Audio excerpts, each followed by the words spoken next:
O Brasil independente. Construção de uma nova nação. A independência do Brasil, proclamada em 7 de setembro de 1822, foi um marco fundamental para o início da construção de uma nação soberana. No entanto, esse processo não se limitou a um ato simbólico de rompimento com Portugal. Pelo contrário, ele envolveu profundas transformações políticas, econômicas e sociais que foram moldando gradualmente a estrutura do país. A transição de uma colônia para uma monarquia independente trouxe novos desafios, uma vez que o Brasil, apesar da independência, mantinha muitas das estruturas coloniais que caracterizavam a organização política e social do período. Com a independência, Dom Pedro I foi coroado como imperador do Brasil, estabelecendo um regime monárquico que buscava conciliar os interesses da elite agrária e manter a unidade territorial do país. Nesse contexto, a independência foi mais uma adaptação às novas condições internacionais e à pressão das elites locais do que uma revolução que transformasse profundamente a sociedade. A elite agrária e os grandes proprietários de terras, que controlavam a economia baseada no trabalho escravo, continuaram a exercer grande influência sobre o governo, e a escravidão permaneceu como pilar da economia nacional. A monarquia no Brasil enfrentou, desde o início, uma série de dificuldades políticas e econômicas. Internamente, o país era marcado por grande diversidade geográfica e social, o que resultava em conflitos regionais e resistências à centralização do poder. A Guerra da Cisplatina, por exemplo, foi um dos primeiros grandes conflitos que ocorreram após a independência, em que o Brasil tentou manter a província da Cisplatina, atual Uruguai, sob seu controle. Após um longo e custoso conflito, o Brasil acabou reconhecendo a independência da região em 1828, evidenciando as fragilidades internas do novo império.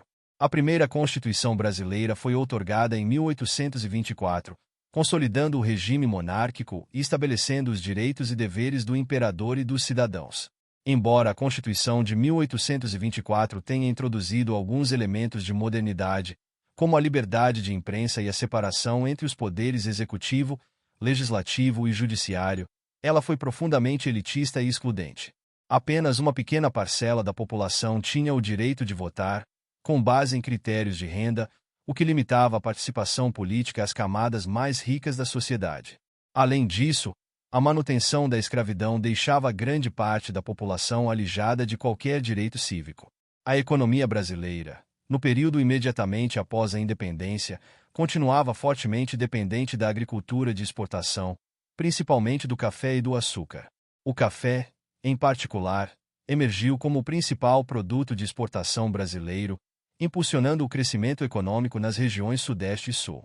No entanto, essa prosperidade econômica era sustentada pela exploração de milhões de escravos africanos, que trabalhavam nas plantações sob condições extremamente desumanas. Esse modelo econômico consolidava a desigualdade social, aprofundando as divisões entre a elite latifundiária e as camadas mais pobres da população. Os conflitos sociais e regionais marcaram os primeiros anos do Brasil independente. Diversas revoltas eclodiram em diferentes partes do país, refletindo a insatisfação com o governo central e as tensões regionais. A Confederação do Equador, em 1824, foi uma tentativa de revolta republicana no Nordeste, liderada por grupos descontentes com a centralização do poder nas mãos de Dom Pedro I. Embora tenha sido rapidamente reprimida pelo governo, a revolta demonstrou a dificuldade de manter a coesão territorial e política do país. O governo de Dom Pedro I também foi marcado por conflitos com o parlamento, crises econômicas e um crescente descontentamento popular. Em 1831, após pressão interna e externa, Dom Pedro I abdicou em favor de seu filho, Dom Pedro II, que, na época, tinha apenas 5 anos de idade. Com isso, foi instaurado o período regencial, uma fase de transição caracterizada por grande instabilidade política, com revoltas regionais de caráter republicano e federalista, como a Cabanagem, no Pará, e a Revolução Farroupilha, no sul do país.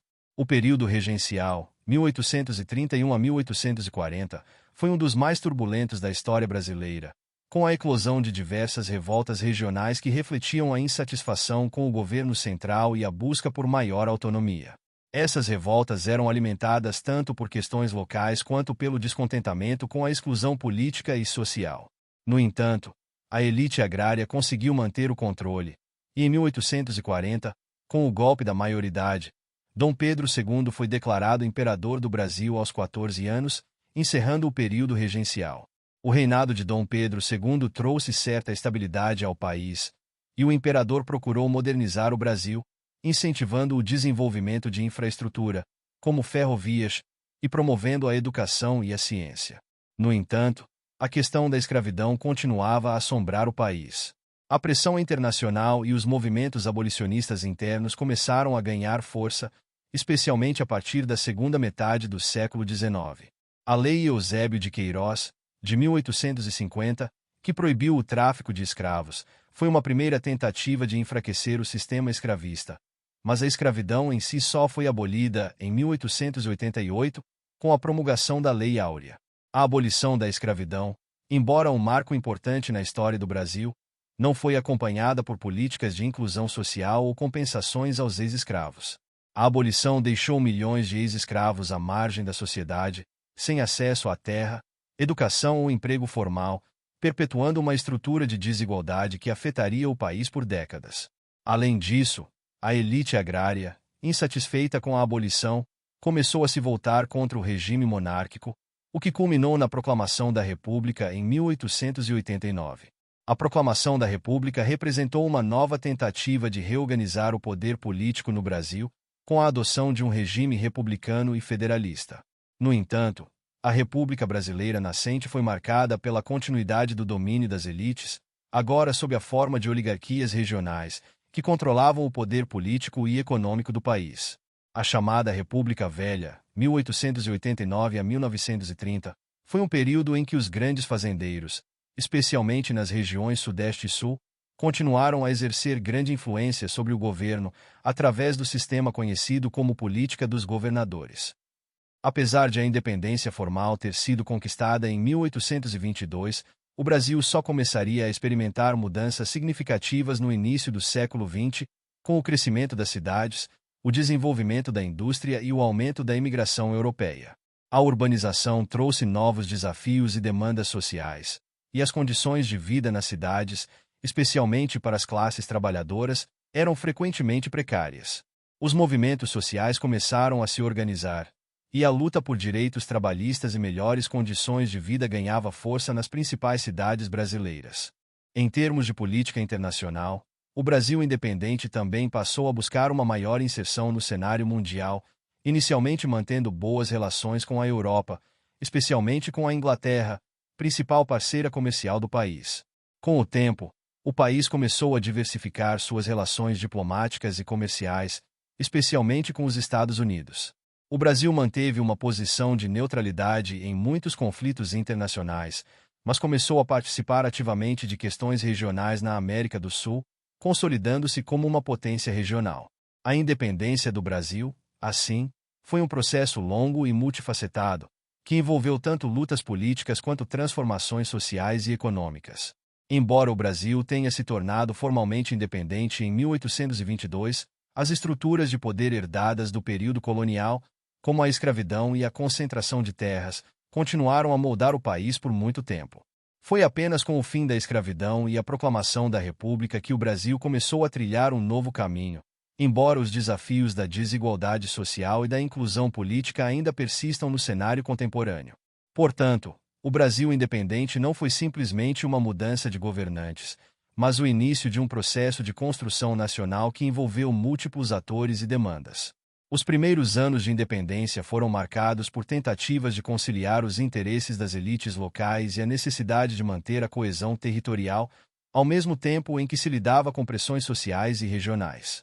A partir do século XX, o Brasil começaria a enfrentar de forma mais assertiva seus desafios internos, buscando consolidar-se como uma nação moderna e mais justa. Muito obrigado! E não se esqueça de curtir o vídeo, de se inscrever em nosso canal e de compartilhar o vídeo com amigos e familiares para aumentar essa rede do bem. Ative o sininho também para receber todas as notificações dos novos vídeos. Até mais!